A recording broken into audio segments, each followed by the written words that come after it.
Hello, I'm Severin Suzuki speaking for ECHO, the Environmental Children's Organization. We're a group of 12 and 13-year-olds trying to make a difference. Vanessa Suddy, Morgan Geisler, Michelle Quigg, and me. We've raised all the money to come here ourselves, to come 5,000 miles to tell you adults you must change your ways. Coming up here today, I have no hidden agenda. I am fighting for my future. Losing my future is not like losing an election or a few points on the stock market. I am here to speak for all generations to come. I am here to speak on behalf of the starving children around the world whose cries go unheard. I am here to speak for the countless animals dying across this planet because they have nowhere left to go. I am afraid to go out in the sun now because of the holes in our ozone. I am afraid to breathe the air because I don't know what chemicals are in it. I used to go fishing in Vancouver, my home, with my dad, until just a few years ago we found the fish full of cancers. And now we hear of animals and plants going extinct, every day vanishing forever. In my life, I have dreamt of seeing the great herds of wild animals, jungles and rainforests full of birds and butterflies. But now I wonder if they will even exist for my children to see. Did you have to worry of these things when you were my age? All this is happening before our eyes, and yet we act as if we have all the time we want and all the solutions. I'm only a child and I don't have all the solutions. But I want you to realize neither do you. You don't know how to fix the holes in our ozone layer.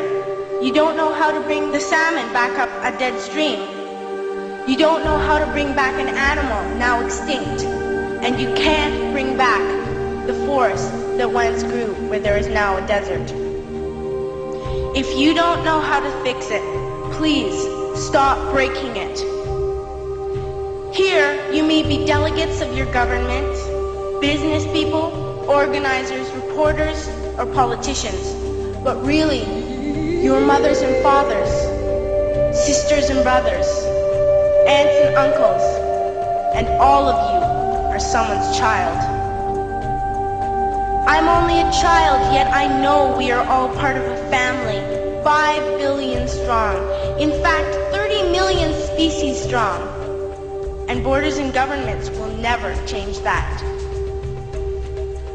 I'm only a child, yet I know we are all in this together and should act as one single world towards one single goal. In my anger, I am not blind, and in my fear, I am not afraid of telling the world how I feel.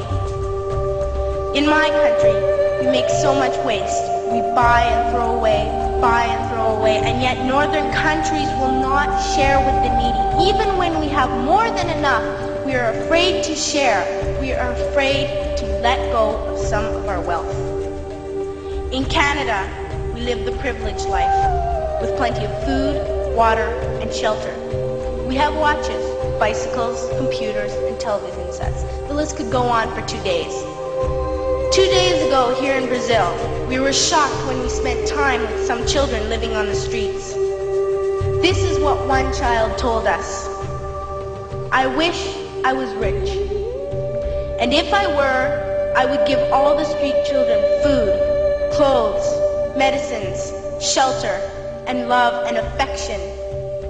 If a child on the streets who has nothing is willing to share, why are we who have everything still so greedy?